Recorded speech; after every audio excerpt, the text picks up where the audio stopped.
Loss ಏಂಜಲೀಸ್ನಲ್ಲಿ ಇನ್ನೂ ಉರಿಯುತ್ತಿರುವ ಭಾರೀ ಕಾಡ್ಗಿಚ್ಚು ಜಗತ್ತನ್ನೇ ತಲ್ಲಣಗೊಳಿಸಿದೆ. 1980ರ ದಶಕದ ಮಧ್ಯಭಾಗದಿಂದ ಈಚೆಗೆ ನಡೆದ ಅಗ್ನಿ ದುರಂತಗಳ ಪೈಕಿ ಅತಿ ದೊಡ್ಡದು ಎನ್ನಲಾದ ಈ ಬೆಂಕಿ ನಗರಗಳನ್ನೇ ಆಪೋಷಣ ತೆಗೆದುಕೊಂಡಿದೆ. ಕಳೆದ ವಾರ ಸ್ಫೋಟಗೊಂಡು ಇನ್ನೂ ಜ್ವಲಂತವಾಗಿರುವ ಈಟನ್ ಮತ್ತು ಪಾಲಿಸೇಡ್ಸ್ ಬೆಂಕಿಯು ಲಾಸ್ ಏಂಜಲೀಸ್ನ ಸುಮಾರು 4 ಚದರ ಮೈಲುಗಳಷ್ಟು ಹೆಚ್ಚು ದಟ್ಟವಾದ ಅರಣ್ಯ ಭಾಗವನ್ನು ಸುಟ್ಟು ಹಾಕಿದೆ.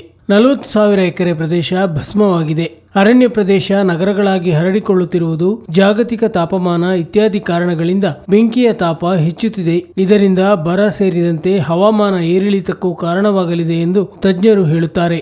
ಈ ಬೆಂಕಿಗೆ ಕನಿಷ್ಠ 27 ಜನ ಬಲಿಯಾಗಿದ್ದಾರೆ. 12,000ಕ್ಕೂ ಹೆಚ್ಚು ಕಟ್ಟಡಗಳು ನಾಶವಾಗಿವೆ. 80,000ಕ್ಕೂ ಹೆಚ್ಚು ಜನರನ್ನು ಸ್ಥಳಾಂತರಿಸಲಾಗುತ್ತಿದೆ. ವರ್ಷಗಳ ಹಿಂದೆ ಭಾರೀ ಮಳೆಯಿಂದ ಹಸಿರ ಸಸ್ಯ ಸಂಕುಲಕ್ಕೆ ಜೀವ ಬಂದಿತ್ತು. ಆದರೆ ಮರುವರ್ಷವೇ ಬರಗಾಲದಿಂದಾಗಿ ಅರಣ್ಯ ಪ್ರದೇಶ ಬಾಡುವುದರೊಂದಿಗೆ ಒಣ ಪರಿಸ್ಥಿತಿ ಮುಂದುವರಿಯಿತು. ಈ ಅವಕಾಶದಲ್ಲಿ ಕಾಣಿಸಿಕೊಂಡ ಬೆಂಕಿ ಕ್ಷಿಪ್ರಗತಿಯಲ್ಲಿ ಹರಡಿದೆ. ಇಂತಹ ವೈಪರೀತ್ಯಗಳು ಹವಾಮಾನ ಬದಲಾವಣೆಯ ವಿಶಿಷ್ಟ ಲಕ್ಷಣಗಳಾಗಿವೆ ಎಂದು ವಿಜ್ಞಾನಿಗಳು ಹೇಳುತ್ತಾರೆ. ಕಳೆದ ಶುಕ್ರವಾರ ಗಾಳಿ ಕಡಿಮೆ ಇದ್ದುದರಿಂದ ಮತ್ತು ತಂಪಾದ ಹವಾಮಾನದಿಂದಾಗಿ ರಕ್ಷಣಾ ಸಿಬ್ಬಂದಿಗಳಿಗೆ ಸ್ವಲ್ಪ ವಿರಾಮ ಸಿಕ್ಕಿತ್ತು. ಬೆಂಕಿಯಿಂದಾದ ಹಾನಿಯಿಂದ ವಿಷಕಾರಿ ತ್ಯಾಜ್ಯ ಮತ್ತು ಅಪಾಯಕಾರಿ ವಿದ್ಯುತ್ ಮತ್ತು ಅನಿಲ ಮಾರ್ಗಗಳ ಬಗ್ಗೆ ಎಚ್ಚರ ವಹಿಸುವಂತೆ ಅಧಿಕಾರಿಗಳು ಸೂಚಿಸಿದ್ದಾರೆ.